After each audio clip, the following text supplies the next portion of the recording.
Hello friends, my name is Harish Nagar and today I am going to talk about the Old English literature. Now guys, Old English literature is also called Anglo-Saxon literature. Guys, Anglo-Saxon were the people who inhabited Great Britain from 5th century.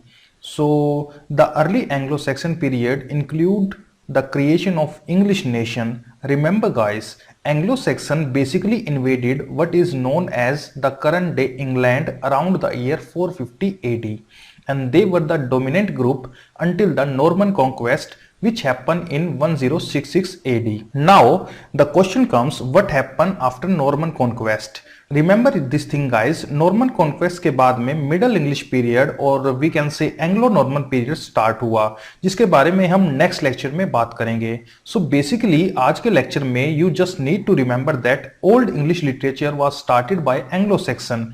Who were Anglo-Saxon? Guys, they were people who came from Germany. So Anglo-Saxon are basically three Germanic tribes, Angles, Saxons and Jutes, who came from Germany and settled in the Great Britain in 5th century. And इन्होंने Great Britain में settlement करके English nation को start किया. But उससे पहले यहाँ native लोग रहते थे. But English nation as a nation start हुआ by the settlement of Anglo Saxons. Guys, there was a question which were asked in July 2016 when they asked that which three Germanic tribes invaded Britain in the 5th century AD, bringing with them the roots of modern English, and the answer was Jutes, Angles and Saxons. One important thing that you must remember is that these people, the Anglo-Saxon people, did not believe in Christianity. Rather, they followed pagan religion. So, pagan are basically people who doesn't believe in God. But then what happened is that they came with their own pagan beliefs. But arrival of Saint Augustine in 597 converted most of the country to Christianity. That means जहां पर Anglo-Saxon अपने religious belief लेकर आए थे, वहीं पर Saint Augustine जो Christianity spread कर रहे थे ऑल ओवर यूरोप, वो इंग्लैंड आए इन 597 एंड उन्होंने क्रिश्चियनिटी को स्प्रेड किया.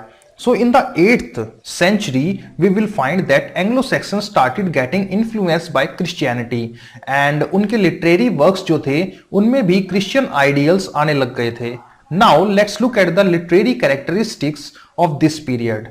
The first important thing that you must remember is that the Old English language or Anglo-Saxon is the foundation of modern English.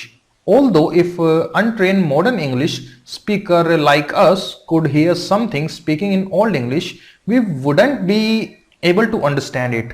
Also, we must understand that Anglo-Saxon people spoke in what is also known as Old English, which is a combination of native Breton language and Germanic tribal tongue that they brought with them.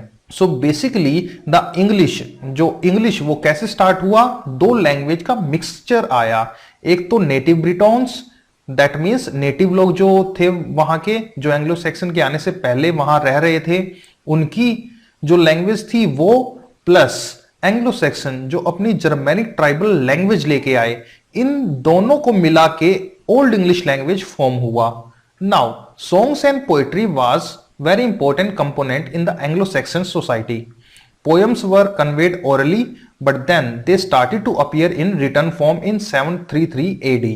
Also guys, one very important thing that you must remember is that one of the most valued member of Anglo-Saxon society was a poet or a scop who discussed social and cultural value in his works. So scops were responsible for maintaining a person's reputation through songs after his or her death. So what used to happen in that period is that जो poets होते थे वो गली गली घूम करके उन लोगों की प्रेजेस गाया करते थे जो लोग मर चुके हैं, और मरने के पहले उन लोगों ने जो जो अचीवमेंट्स किए हैं, जो जो हीरोइक डीड्स की हैं, उनके बारे में they used to sing. So this is how poetry was spread and in the entire country. Then Christianity, जैसे हमने पहले भी बात की, was a religion of Britons. जो नेटिव ब्रिटॉन्स वहां रह रहे थे उनका religion was Christianity. But when Anglo Saxon invasion happen, Christianity was suppressed. But over the following years these Germanic tribes converted to Christianity, and that's why Christianity ideals became popular in the Anglo-Saxon literature. Also at the same time, they did not just talk about the Christian ideals in their poetry, but they give much attention to the Germanic heroic past. So they used to talk about all the great heroes that existed in Germanic mythology, and all those great heroes who were at some point of time living in Germanic mythology, and all those great heroes who were at some point of time living in Germany. Now guys, poetry में अगर हम बात करें तो तीन चीजें आपको याद रखनी है. First is that they use caesura. Guys, caesura is basically means having a break in the middle of line. It is a Latin term and it means कि कोई पोयम है, उसके लाइन को अगर हम हाफ हाफ में divide करते हैं तो that is called caesura. For example, twinkle twinkle little star, इसको अगर मैं ऐसे लिखूं, ट्विंकल ट्विंकल एक तरफ, उसके बाद थोड़ा सा गैप दूं और फिर मैं लिखूं little star, that is called caesura. Another thing is that they use alliterative verse. So alliterative verse was very common in Old English.